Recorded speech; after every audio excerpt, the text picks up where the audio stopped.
Paz e bem, seja bem-vindo ao nosso canal, Padre Alisson Parro, oficial.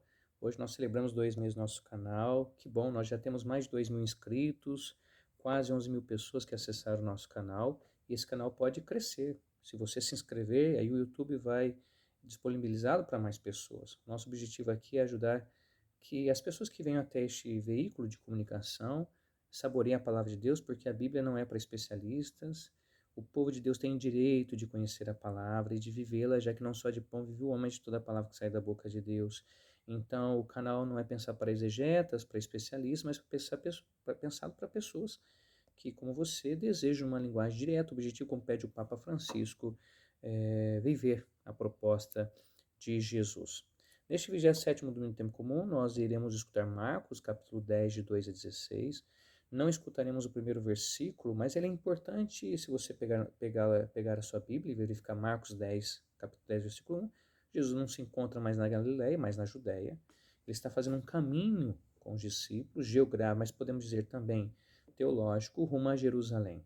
E nesse caminho Jesus tem ensinado os discípulos e as multidões que o acompanham, especialmente os discípulos, sobre o significado de fazer opção por ele, de abraçar a cruz, sobre o que é o reino de Deus e a sua implicância para a nossa vida. Assim como os discípulos, também nós queremos ser formados por Jesus, ainda que muitas vezes nós somos como eles, resistentes, cegos, surdos à palavra que Jesus nos apresenta. Então que o Senhor nos dê essa capacidade de abrir o nosso coração, de ver essa conversão para o reino de Deus. Neste final de semana, o Evangelho toca num tema espinhoso para a nossa sociedade, que é o valor do matrimônio, a realidade do divórcio, a vida familiar. Nós sabemos que a família está em crise na sociedade ocidental, isso aqui é quase um chavão, um senso comum, um lugar comum, nós dizemos nas redações, mas é a realidade. O grande problema hoje do atendimento pastoral, às vezes nós padres, na conversa com as pessoas, é sobre a instituição familiar. A família, à luz do projeto de Deus, é uma bênção, veremos hoje o ensinamento de Jesus, inclusive a primeira leitura, mas também ela pode se tornar um lugar difícil, caso as pessoas que queiram formar ou formam a família não estejam realmente em sintonia, não estejam abertos a essa realidade.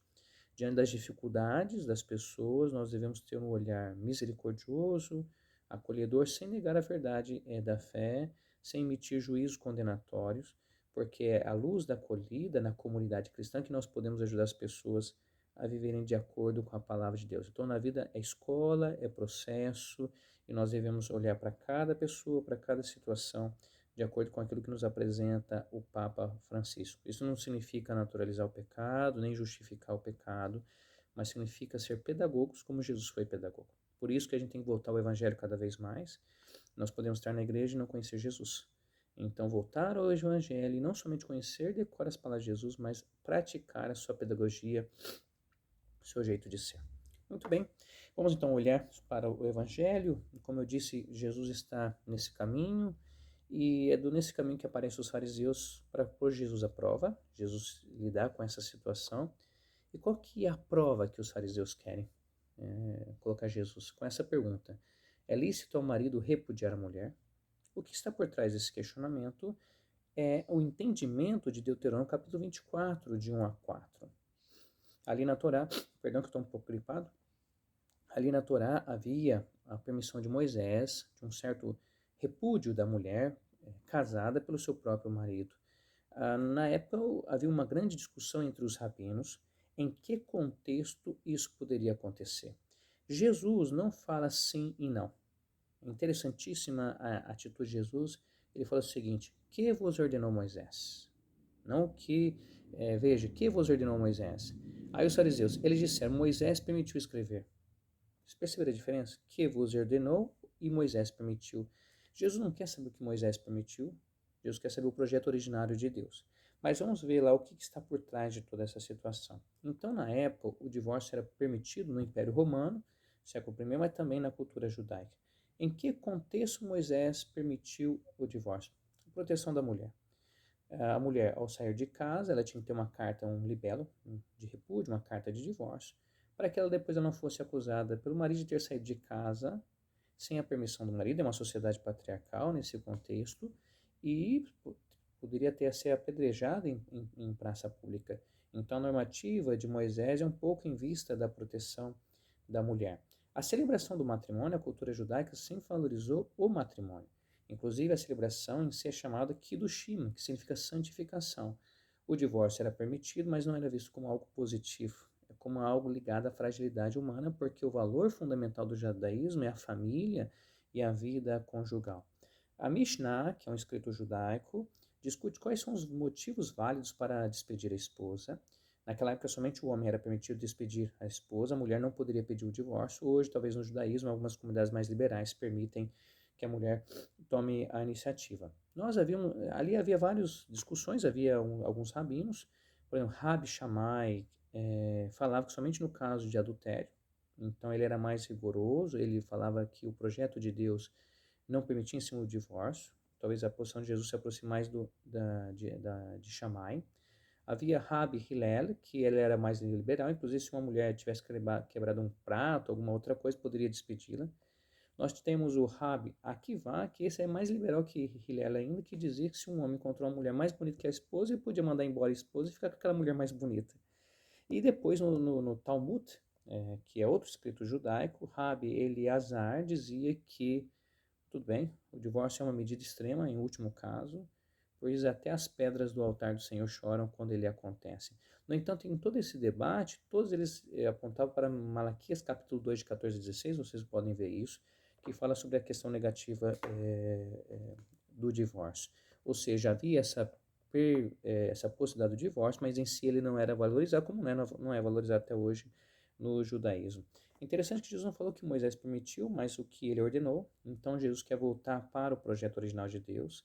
E nas primeiras páginas do Gênesis, antes mesmo de vir a lei, quer dizer, a lei foi dada lá no Sinai, lá em Êxodo capítulo 20, quer dizer, lá em Gênesis você tem, anterior à própria lei, que o homem vai deixar o seu pai e sua mãe, vai se unir à sua esposa e os dois serão uma só carne.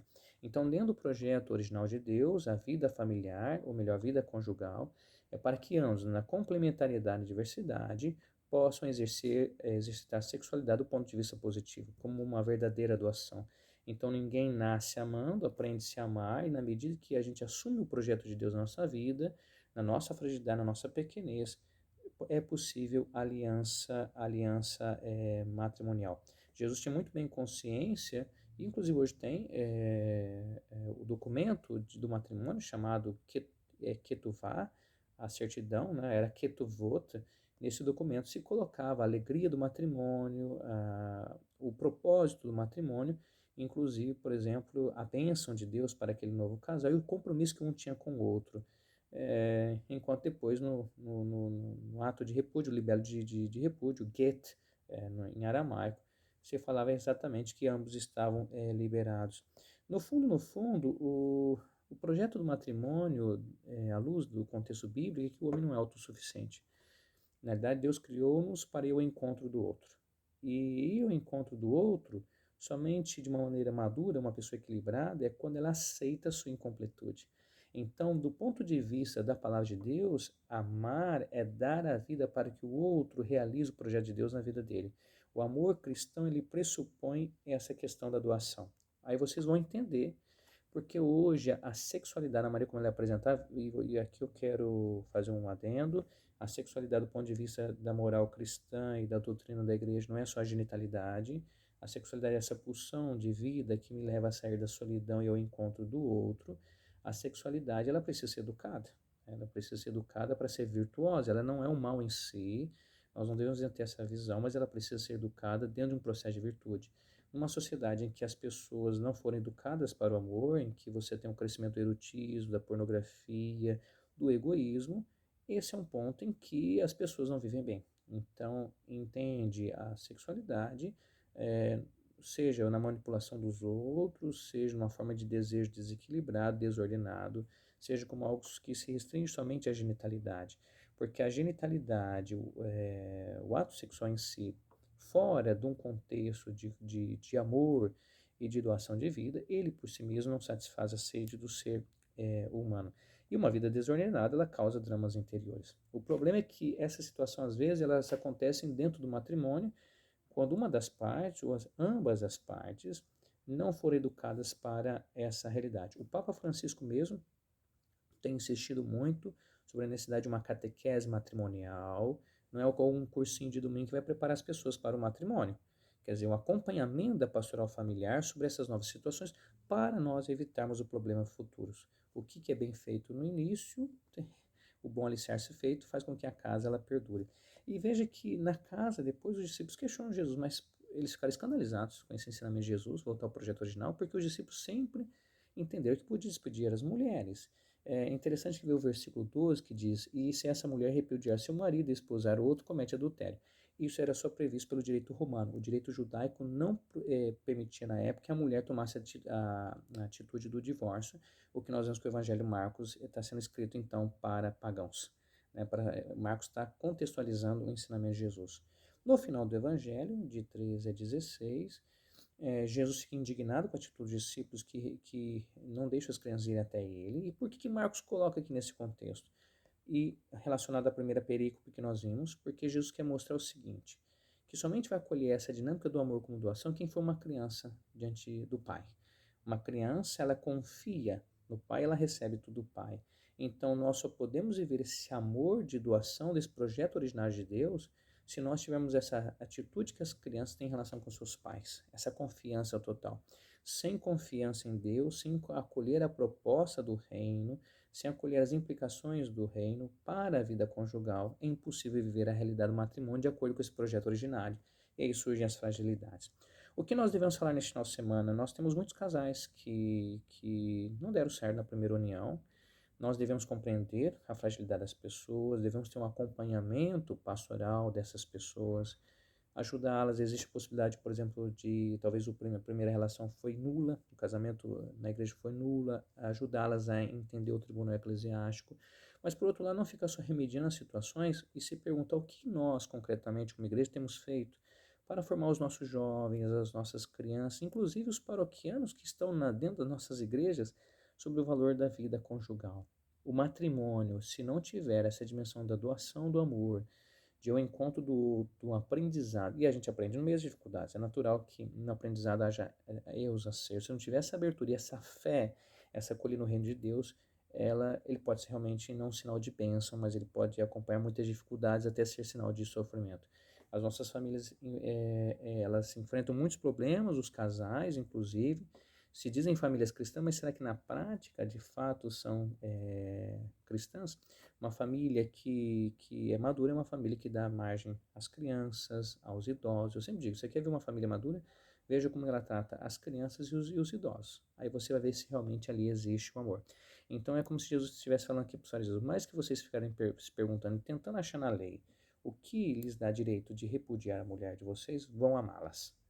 Aqui a gente vê exatamente a postura de Jesus em mostrar que a palavra de Deus tem implicação de uma nova atitude.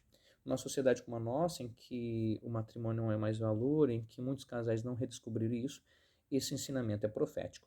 Mas nós devemos dizer nas nossas homilias, quantas pessoas estão dentro das nossas igrejas que ainda não procuram matrimônio, ou se procurar matrimônio não foram bem preparadas. Então é fundamental hoje que uma pastoral familiar exerça um acompanhamento pastoral dos nossos casais, seja aqueles que já estão vivendo matrimônio, aqueles que se preparam para eles e aqueles casos especiais das novas configurações de família que precisam de um ensinamento da igreja, uma acolhida, sem, contudo, negarmos aquilo que Jesus apresenta para nós. Então, sejamos famílias de Deus, vamos acolher as famílias e, acima de tudo, como nos apresenta o Evangelho, educar a nossa sexualidade, educar a nossa vida para o amor e para a dedicação uns para com os outros. Jesus não prometeu facilidade. Isso aqui é cruz. É renúncia, é educação, é sacrifício. Por isso que somente no caminho cristão, ou seja, na caminhada cristã, quando nós fazemos adesão à cruz de Cristo, é que o matrimônio se torna um verdadeiro valor para a vida das pessoas. Então Deus abençoe e o proteja. Não deixe de compartilhar essa nossa reflexão com todas as pessoas que você conhece. Uma ótima semana para você e para sua família.